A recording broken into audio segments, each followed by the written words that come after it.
یہ اسی کسی نال مزاق کرنے ہیں نہ کسی نو دیکھ کے ہسنے ہیں، ان دا بھی اللہ دی بارگاہ بڑا سخت گناہ۔ حدیث پاک پیش کرنا حضرت عبداللہ ابن عمر رضی اللہ تعالیٰ عنہ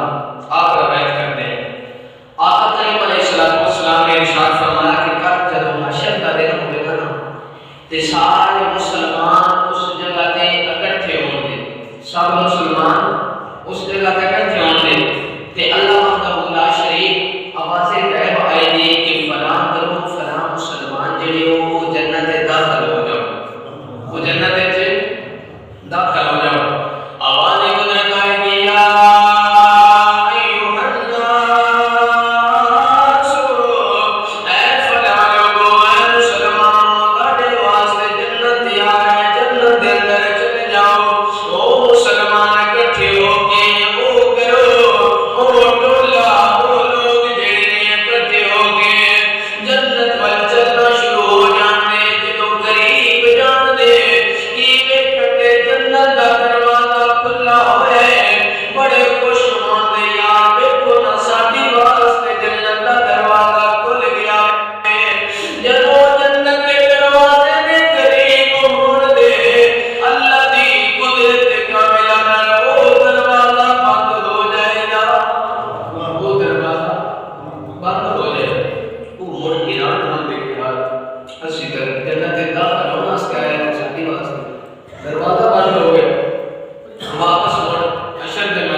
جدوں اس دربار